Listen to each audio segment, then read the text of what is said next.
Assalomu alaykum. Anglayotganlar tarixiy tazkira asar Ediqut o'g'lonlari Muhitiylar jamiyati. Avtori Ömerjan Sidiq. Maqsud Muhiti. Davomi. Hasan Kerimov. 1914-yili Turpan Astonining Yangitur mahallasida dehqon oilasida dunyoga kelgan. 1914-yilidan 1921-yilgacha oila tarbiyasida bo'lgan. 1921-yilidan 1926-yilgacha Maqsudiya maktabida o'qigan. 1926-yilidan 1931-yilgacha oila ishlariga hamkorlashgan. Turmush qiyinchiligi tufaylidan 1932-1933-yillari Urumchi shahriga kelib, kishilarga yollanib ishlagan. 1934-yil kuzda imtihondan layoqatli o'tib, birinchi turkumda O'zbekistonning poytaxti Toshkentga o'qishga borgan hamda harbiy institutga kirib o'qigan. 1936-yil kuzda Toshkentdagi o'qishini tamomlab, vatanga qaytib kelgan. Shingishsay uni G'ulji shaharlik soqchi idorasiga taqsim qilgan. U 1938-yilining oxirida Urumchiga yo'tkilib, o'lkalik Uyg'ur madaniy aqartish uyushmasida xizmat qilgan. Bu jarayonda Urumchi shaharlik 5-boshlang'ich maktabni qurishga riyosatchilik qilgan. 1940-yili Shingishsay tarafidan qo'lga ilinib, 1945-yilgacha turmada yotgan. 1946-yili Uch viloyat vaqtliq inqilobiy hukumati bilan Kuomintang hukumati taraf tuzgan 11 moddalik tinchlik bitimining ro'yiga asosan Abdurahmon Muhiti Turpan noyasiga hokim bo'lib saylangan.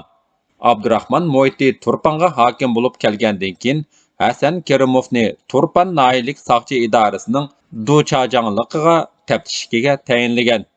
Hasan Kerimov Turpanga kelgandan keyin Abdurahmon Muhiti boshchiligidagi ilg'or kuchlar tarafida ching turib, Kuomintang aksiyachilari va ularning gumochtilari bilan murassasiz kurash ilib borgan. 1947-yili 4-oyda Urumchiga yo'tkilib berib, 1950-yilgacha Burhan shahidining kotibi ham muhofazachisi bo'lib ishlagan. 1952-yilidan 1954-yilgacha Şinjan gazeti Uyg'ur tahrir bo'limida muharrir, tahrir bo'lim boshlig'i bo'lib ishlagan. 1954-yili Avtonom rayonlik plan komitetiga yo'tkilib berib, bo'lim boshlig'i bo'lgan. Bu mezgilda xizmatni astoydil ishlab, xalq yuklagan vazifalarni astoydil o'rindab, xalq ommasining hurmatiga sazovor bo'lgan. 1966-yili madaniyat zo'r inqilobida ig'ir ziyonkashlikka uchrab, xizmatidan qoldirilib, kurash pipan qilingan. Turpan shahrining Qarg'ocha yezisida 12 yil rejim ostida ishlagan. 1978-yili uning xizmati asliga keltirilgan. Bu chaqda Hasan Kerimov yashinib qolganligi uchun pensiyaga chiqqan. Abduvahid Vajidi 1909-yili Turpan Astonining Xo'jam oldi mahallasida dunyoga kelgan. Abduvahid Hamdullahning o'g'li. Hamdullah To'xti hojining o'g'li. To'xti hoji Vajidining o'g'li bo'lib, bu necha avlod kishilar tijorat bilan shug'ullanib, cho'ng savdogarlar jamiyatiga aylanib, jamoatchilikka tunilgan. Cho'ng bovisi Vajidining ismini familiya qilib ishlatgan. Abduvahid 1918-yilidan 1924-yilgacha Maqsudiya maktabida o'qigan. 1924-yilidan 1927-yilgacha Ostonda yordamchi mol sotquchi bo'lib ishlagan. 1934-yili Shingishsay bilan sobiq Sovet ittifoqi o'rtasida Shinjongdan O'zbekiston poytaxti Toshkentga o'quvchi chiqarish kelishimi imzolangan. 1934-yili 9-oyda Toshkentga o'quvchi qabul qilish xizmati boshlanganda Abduvahid o'quvchi qabul qilishga tizimga oldirib bo'lib, bu ishni otasiga aytgan. Abduvahidning otasi Hamdullah aka ma'rifatparvar odam bo'lg'achqa, u o'z o'g'lining chet elga chiqib o'qish orzusini qo'llab, ma'qullik bildirgan. Abduvahid kech-kunduz tayyorlik ko'rib, madaniyat darslari imtihondan layoqatli o'tib, shu yili 11-oyda birinchi turkumda chet elga chiqib o'qiydigan yoshlar bilan O'zbekiston poytaxti Toshkentga berib, harbiy institutga o'qishga kirgan.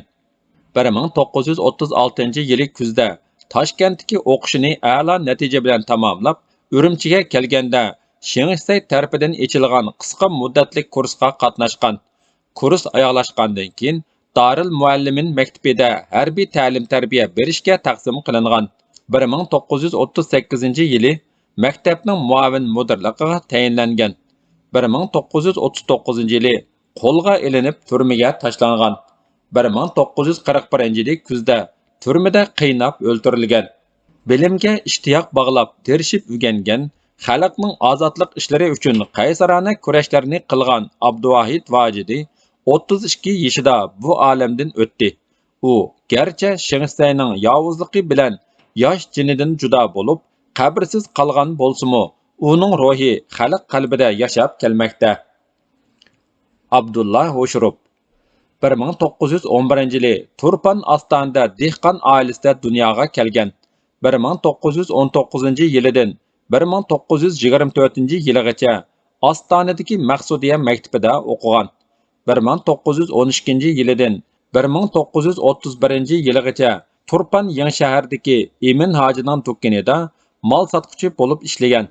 1932-yil kuzda Ostonani markaz qilib qo'zg'algan Turpan dehqonlar qo'zg'oloni kengayib, Turpan shahriga borganda Abdullah fidokorlik bilan qo'zg'olonchi qo'shinga qatnashgan. 1933-yili 4-oyda Gochung tavasida bo'lgan bir qitimliq jangda o'ng putiga o'q tegib yordar bo'lgan. Mahmud Moiti uning yarasining ig'irligini ko'rib, qo'shindan chekindirib, maxsus odam qo'shib, davolanish uchun Turpan Ostonaga avatgan.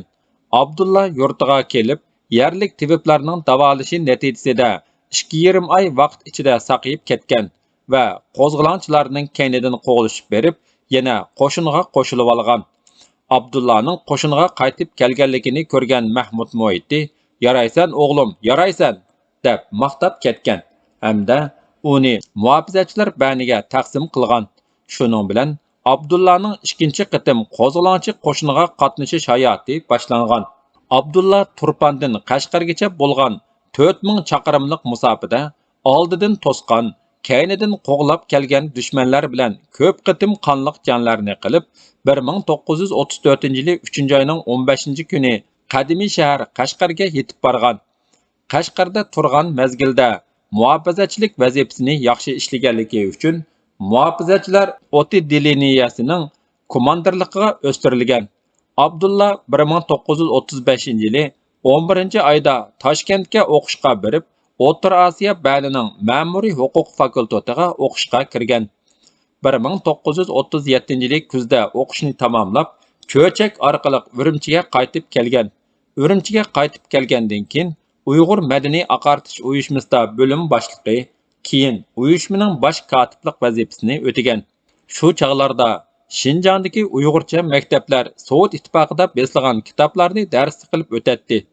Şinjang o'zi tuzgan mukammal ilibba kitobimi yo'q edi. Mushu ahvolga asosan Abdullah Hoshurov 1938-yili savoqdishi ham xizmatdishi Ablimit Maqsudov bilan birlashib, jafoliq ajr singdirib, boshlang'ich maktablar uchun Uyg'ur ilibbasi nomli kitobni tuzib nashr qildirgan. Buning bilan Şinjangda o'zining ilibba kitobi bo'lmaslikdek bir bo'shliq to'ldirilgan. Bu ajoyib katta ilmiy emgak mevasi bo'lib, xalq ommasining bo'libmi ma'rif sohasining maqtishiga erishgan. Bu ilibba xili yillargacha Şinjangning har qaysi joylarida darslik qilib qo'llanilgan. Abdullah Hoshurov Uyg'ur aqartish uyushmasida xizmat qilgan chog'larda Şinjangning madaniyat ma'rif ishlarini taraqqiy qildirish uchun tegishlik to'hfa qo'shibla qolmay, Shingsay hokimiyatining zulmiga qarshi turgan. O'z hayotining xavfga uchrashiga qaramay, Shingsay hokimiyatining aksiyatchil mohiyatini pash qilgan. 1941-yili Atiyazda turmada o'lib ketgan. Abaydullah Ravaydullayev 1914-yili Turpan Ostonaning G'o'jamaldi mahallasida dehqon oilasida dunyoga kelgan. 1923-yilidan 1928-yilgacha Ostonadagi Maqsudiya maktabida o'qigan. Keyin dehqonlar qo'zg'olonga qatnashib, Mahmud Moiti boshchiligidagi qo'shin bilan 1933-yili kuzda qadimiy shahar Qashqarga yetib borgan va muhofazachilar rotasida vazifa o'tagan. Abaydullah 1935-yili 11-oyda 2-turkumda Shinjongdan Toshkentga berib o'qiydigan yoshlar bilan birlikda O'zbekiston poytaxti Toshkentdagi O'rta Osiyo universitetining ma'muriy huquq fakultetiga o'qishga kirgan. 1937-yili 8-oyda Toshkentdagi o'qishini g'alabalik tamomlab, Urumchiga qaytib kelib, dastlabda Uyg'ur aqartish uyushmasida 1 yildak ishlagan. 1938-yilining oxiri Shingsay ilg'or fikrlik odamlarni qo'lga olish, nazarband qilish, boshqa joylarga yo'tkab tarqoqlashtirib, parchalash qatorliq usullarni yo'lga qo'ygan bo'lib, tarqoqlashtirish shakli o'zgargan surgun edi. Shu tarqoqlashtirishda Abaydullah Qarshahar viloyatiga avatilgan. Shu chaqda Qarshahar viloyat edi. U Qarshaharga borgandan keyin Qarshahar valisi Abaydullahning viloyat markazida turishidan ansirab, uni Taklamakanning janubiy tarafidagi Chaqiliq noyasiga avatib. Shu chaqlarda Qarshahardan Chaqiliqqa boradigan mashina yo'li yo'q bo'lib, eshak bilan tuga bu yo'lning birdan-bir qatnash quroli edi. Abaydullah eshaklik 10 necha kun yo'l yurib, Qum dengizi deb atalgan Taklamakan cho'lligidan kesib o'tib, Chaqiliqqa yetib borgan. U Chaqiliqqa beribla jamiyatdagi ma'rifatparvar zotlarni safarbar qilib, maktab qurilishi ilib berib, maktab bitgandan keyin bolalarni yig'ib dars o'tgan. Shunda qilib Abaydullah Ravaydullayev Chaqiliq noyasining ma'rif ishlari uchun ul silib bergan.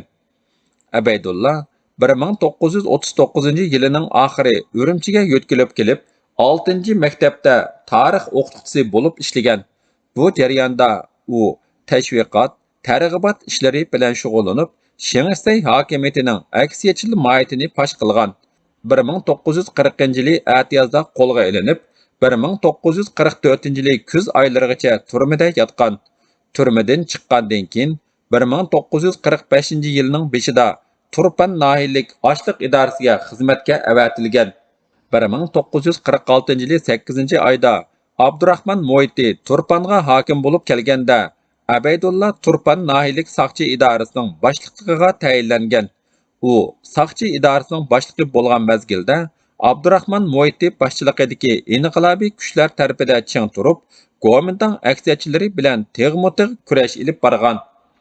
1946-yili 10-oyda Turpanda 3 viloyat ozod rayonlarida qurilgan XIP Xalqchil inqilobiy partiyasi ning Turpan sho'basi qurilgan. Abdurahman Moiti XIP Turpan sho'basining boshlig'i, Bavudun Yusuf muavin guruhpa boshlig'i, Abaydullah Ravaydullayev bo'lsa doimiy hay'at bo'lib, tashkiliy tashviqot ishlariga mas'ul bo'lgan. 1947-yili 5-oyda G'ulja shahriga yo'tkilib berib, G'ulja shaharlik soqchi idorasida 1950-yilgacha ishlagan. 1952-yildan 1955-yilgacha o'lkalik jamoat xavfsizligi nazoratida boshqarma boshlig'i bo'lgan.